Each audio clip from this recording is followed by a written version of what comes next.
दोस्तों Vodafone idea की बात करें तो कंपनी ने अपना क्वार्टर वन का रिजल्ट डिक्लेयर कर दिया है। रिजल्ट में इस बार भी लॉस है, लेकिन कुछ राहत जरूर मिली है। वो राहत है कि कंपनी की इनकम में थोड़ी सी वृद्धि हुई है, एआरपी पर कस्टमर बढ़ा है और नए सीईओ की अपॉइंटमेंट होने जा रही है। अभिजीत किशोर, जिनके पास बहुत सारा अनुभव है, उन्होंने ही इंडिया के अंदर 4G सर्विस की शुरुआत की है। क्या आने वाले समय में वोडाफोन आइडिया को वो ऊंचाइयों पे लेके जा सकते हैं? क्योंकि इससे पहले अगर आप देखें तो अक्षय मुंद्रा बहुत ज़्यादा स्ट्रगल कर चुके हैं वोडाफोन आइडिया को बचाने के लिए, लेकिन उन्होंने भी हथियार डाल दिए थे क्योंकि लगातार जो कर्ज का जंजाल है बढ़ा हुआ है। दूसरी तरफ अगर हम जयप्रकाश पावर वेंचर्स लिमिटेड की बात करें तो कंपनी के जो लैंडर्स है वो अपनी बड़ी स्टेक को बेचना चाहते हैं। करीब 3,800 करोड़ के शेयर बेचना चाहते हैं, यानी करीब 25% की हिस्सेदारी बेचना चाहते हैं। क्या बदलाव आएगा इससे? क्या नया प्रमोटर मिल जाएगा उस हिस्सेदारी से? समझने की कोशिश करेंगे इस वीडियो के माध्यम से। साथ में हम यहाँ पे जियो फाइनेंशियल सर्विस को डिस्कस करेंगे। जियो फाइनेंशियल ने बहुत सारे प्लान लॉन्च कर दिया है। कंपनी तेज़ी से अपने कारोबार को आगे बढ़ा रही है। क्या आने वाले समय कुछ बेहतर करेगी और कंपनी डिविडेंड भी देने जा रही है। लेकिन फ्रेंड्स, उससे पहले अगर आप पहली बार हमारे चैनल पे आए तो चैनल को सब्सक्राइब कर दीजिए, एक बेल आइकॉन दबा दीजिए ताकि जब भी नया वीडियो बने पहला नोटिफिकेशन आपको मिले। वीडियो पसंद आए तो लाइक से जरूर कीजिए। चलो फ्रेंड्स, वीडियो स्टार्ट करते हैं। मैं हूँ आपका दोस्त SB दवे और हमारे अपने चैनल ऑनलाइन कमाई में आपका बहुत बहुत स्वागत है। सबसे पहले वोडाफोन आइडिया के कारोबार की बात करें, 6.17 पर क्लोजिंग थी, जहाँ पे 3% की तेजी गिरावट देखने को मिली। तो बाजार में गिरावट का माहौल था गुरुवार को, जिसकी वजह से यहाँ पर भी गिरावट हुई। तो वोडाफोन आइडिया ने जून तिमाही के नतीजे जारी कर दिए। कंपनी का नेट लॉस 6,608 करोड़ के आसपास रहा है। यह सालाना आधार पर बढ़ गया है, लेकिन मार्च तिमाही के मुकाबले घटा है। तो ईयर एंड बेसिस पे यहाँ पे इस बार लॉस बढ़ता हुआ दिखाई देगा। पिछले क्वार्टर में लॉस काफ़ी बड़ा था, 7,166 करोड़ का लॉस था। तो कुछ तो यहाँ पे राहत जरूर मिली है। कंपनी का रिवेन्यू सालाना आधार पर 5% बढ़ चुका है, ये भी एक अच्छी बात है, जो 11,022.5 करोड़ तक पहुँच गया।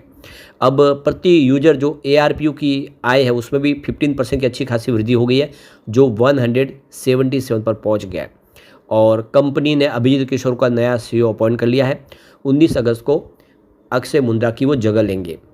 तो देख सकते हो कि अभिजीत किशोर जो इंडिया के अंदर पहली 4G सेवा शुरू करने का उनको श्रेय जाता है। अब वोडाफोन आइडिया ने उनके ऊपर दाव लगाया। तो आप देख सकते हो कि जिन्होंने पूरे भारत में पहली बार 4G सर्विस शुरू की थी, क्या वो 5G सर्विस को तेज़ी से आगे बढ़ा के वोडाफोन आइडिया को अपनी सारी प्रॉब्लम से बाहर निकाल सकते? तो CEO की घोषणा हो चुकी है। इस समय कंपनी में वो चीफ ऑपरेटिंग ऑफिसर है, यानी COO के पद पर है, और अब वो अक्षय मुंद्रा की जगह लेने जा रहे हैं। तो ये देखो कि 19 अगस्त से उनका कार्यकाल शुरू हो जाना है, क्योंकि 18 अगस्त 2025 को अक्षय मुंद्रा का कार्यकाल खत्म हो रहा है। तो ये देख सकते हो कि कंपनी ने इसकी जानकारी दे दी है कि कंपनी नए CEO को अपॉइंट कर रही है। अभिजीत किशोर कंपनी के CEO मौजूदा है, लेकिन 2015 से ही वो कंपनी से ऑलरेडी जुड़े हुए। काफ़ी सारी उन्होंने जिम्मेदारियां निभाई है। उन्होंने सर्कल ऑपरेशंस और कॉरपोरेट लेवल दोनों पर काम किया है। कंपनी के CEO बनने से पहले वोडाफोन आइडिया लिमिटेड के चीफ इंटरप्राइजेस बिजनेस ऑफिसर थे। उन्होंने कंपनी के इंटरप्राइज बिजनेस को संभाला था। इससे पहले वे गुजरात और केरल के सर्कल हेड के बिजनेस भी रह चुके हैं। काफ़ी अनुभवी है। तो 27 साल का अनुभव है और उन्होंने ही 4G सर्विस शुरू की थी। तो ये बड़ी बात है। ऐसे में हम कह सकते हैं कि अभिजीत किशोर इस वोडाफोन आइडिया की प्रॉब्लम को थोड़ा सा कम करने में मदद जरूर कर सकते हैं, या हो सकता है कि प्रॉब्लम को ख़त्म कर दे, कोई रास्ता निकाले। तो होप बहुत ज़्यादा है, क्योंकि नया कंपनी को CEO मिला है। उनके पास काफ़ी सारा अनुभव है। उन्होंने IIM अहमदाबाद से एजुकेशन लिया, उसके बाद में लंदन बिजनेस स्कूल में उन्होंने सीनियर लीडरशिप प्रोग्राम भी किया है। तो वाकई में अब उनसे उम्मीद है। चलते हैं JP पावर की तरफ। 18.60 पर क्लोजिंग थी, 1.64% की गिरावट देखने को मिली। अब जयप्रकाश पावर वेंचर्स लिमिटेड के जो लैंडर्स है, जिन्होंने आप देखें तो 3,800 करोड़ रुपीज़ का उनका जो कर्ज था, उसके बदले में उन्होंने CCPS के तहत जो इक्विटी ली थी, अब वो उसको बेचना चाहते हैं। तो ये देख सकते हो कि बहुत बड़ा इन्वेस्टमेंट है। तो खबरें निकल के आ रही है कि 2019 में जो कंपनी का कर्ज कम करने के लिए इन्होंने इक्विटी ले ली थी, 25% के आसपास की इक्विटी थी, जिसमें सबसे बड़ा जो यहाँ पे हिस्सा वो ICICI बैंक का है। अब वो सारे के सारे जो लैंडर्स मिलके ये स्टेक बेचना चाहते ओपन मार्केट में। तो 2019 में जो कंपनी के डेट रिस्ट्रक्चरिंग प्लान के तहत इन्होंने इक्विटी ले ली थी, अब वो इक्विटी बेचना चाहते। तो 10 से 12 जो लार्ज पावर सेक्टर प्लेयर है वो यहाँ पे इंटरेस्ट ले सकते, अधिग्रहण कर सकते। तो ये सीधी 25% की हिस्सेदारी जेपी पावर की लैंडर के पास से वो ले सकते हैं अगर ऐसे खरीदारी करते। और दूसरी तरफ 24% की हिस्सेदारी जेपी एसोसिएट की है और जेपी एसोसिएट भी नीलाम हो रही है। अगर कोई खरीदार जेपी एसोसिएट का अधिग्रहण कर लेता है तो उसके पास 24% की हिस्सेदारी डायरेक्टली आ जाएगी और 25% ये लैंडर के पास से खरीद सकते हैं, यानी 49% की स्टेक हो जाएगी। और ऐसे में वो मेजॉरिटी स्टेक होल्डर बन जाएंगे, कंपनी में वो प्रमोटर के तौर पे आ जाएंगे। एक बहुत बड़ा मौका है अदानी जैसे ग्रुप के लिए, जो सारा पावर उनके जो बिजनेस है पावर का हो या फिर रियल इस्टेट का बिजनेस हो, सीमेंट का बिजनेस हो, जो सारे अदानी ग्रुप करते हैं, एक अच्छी अपॉर्चुनिटी। और हो सकता है कि अदानी ग्रुप इस मामले में आगे निकल जाए और अधिग्रहण करे। अगर हम बिजनेस की बात करें तो इस बार थोड़ा सा कमज़ोर दिखा देगा। आप देखें तो जून 2024 में 1754 करोड़ का रिवेन्यू था, जो जून 2025 में 1583 करोड़ के आसपास है, लेकिन मार्च के मुकाबले बढ़ा है। मार्च में 1340 करोड़ का रिवेन्यू था। बात यहाँ पे अगर हम प्रॉफिट की बात तो जून 2024 में 348 करोड़ का प्रॉफिट था, जो जून 25 में 278 करोड़ के आसपास है, यानी ईयर ऑन बेसिस पे प्रॉफिट कम हुआ। लेकिन मार्च में तो 155 करोड़ के आसपास प्रॉफिट था। तो क्लियरली देख लो कि क्वार्टर ऑन क्वार्टर बेसिस पे काफ़ी बेहतर किया। पिछले कुछ दिनों से जो लगातार गिरावट होती प्रॉफिट में, उस पर फिर से रिकवरी शुरू हुई है। ऐसे में उम्मीद है कि आने वाले समय जेपी पावर कमाल कर सकता है और आने वाले समय बेहतरी की हम उम्मीद कर सकते हैं।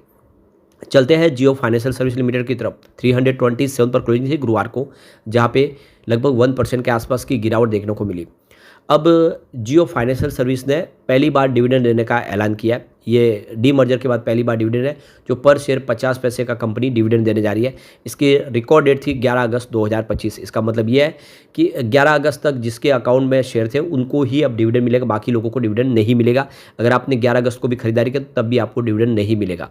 अब जल्द ही डिविडेंड आपको मिलने की तैयारी हो चुकी है, तो अच्छी बात है, डिविडेंड दे रही है। और कंपनी ने बहुत सारे बिजनेस सक्सेसफुली शुरू कर दिए, रेगुलेटरी अप्रूवल मिल चुके, एक बहुत मजबूत टीम तैयार हो चुकी है और ग्लोबल पार्टनर मिल चुके हैं, ब्लैक रॉक जैसे और अलायंस जैसे, जिनके दम पे ये तेज़ी से बिजनेस में आगे बढ़ेंगे। फंडामेंटल भी अच्छे हैं। इसका ROC देखें तो 1.53 का है, इसका P रेशियो 127.85 का, PB रेशियो 1.68 का है और इंडस्ट्रीज़ का P रेशियो 20.15 का। अब आप देखें इंडस्ट्रीज़ के P के मुकाबले इसका P रेशियो हाई है, ये थोड़ी सी प्रॉब्लम जरूर है। डेट टू इक्विटी रेशियो 0.03 का है और ROE इसका 1.31 का है। इसके अलावा अगर आप देखें तो इसका EPS 2.52 रुपीज़ है। डिविडेंड के यील्ड में तो 0.15% है। बुक वैल्यू इसकी 194.38 की है, तो फेस वैल्यू 10 है। तो देख सकते हो कि फंडामेंटल अच्छे हैं। रिजल्ट भी इस बार अच्छा रहा है। देखिए खर्च की बात करें तो जून 2025 में इस बार 260 करोड़ का खर्च रहा है, मार्च में 168 करोड़ के आसपास था। बात करें प्रॉफिट बिफोर टैक्स का, इस बार 418 करोड़ का बताया, मार्च क्वार्टर में 395 करोड़ के आसपास था, तो प्रॉफिट बिफोर टैक्स में वृद्धि हुई है। ऑपरेटिंग प्रॉफिट की बात को 324 करोड़ का ऑपरेटिंग प्रॉफिट इस बार बताया, जो मार्च में देख सकते हो कि 316 करोड़ के आसपास था, ऑपरेटिंग प्रॉफिट बढ़ा है। बात करें नेट प्रॉफिट की, इस बार 324 करोड़ का बताया, जो पिछले क्वार्टर में 316 करोड़ के आसपास था, यानी नेट प्रॉफिट में वृद्धि हुई है। इसमें हल्की सी कमी आई है, 0.47 रुपीज़ के आसपास था जून में, जो इस बार मार्च में 0.50 रुपीज़ के आसपास था। ओवरऑल प्रदर्शन अच्छा रहा है और आने वाले में उम्मीद है कि जियो फाइनेंशियल कमाल कर सकता है। लेकिन फ्रेंड्स, कोई भी इन्वेस्टमेंट करने से पहले अपने फाइनेंशियल एडवाइजर से एडवाइस ले ले या अपना खुद का रिसर्च करें, क्योंकि मैंने वीडियो आपके एजुकेशनल पर्पज़ के लिए ही बनाया। वीडियो पसंद आए तो लाइक से जरूर कीजिए और चैनल को सब्सक्राइब कर दीजिए। Thank you friends.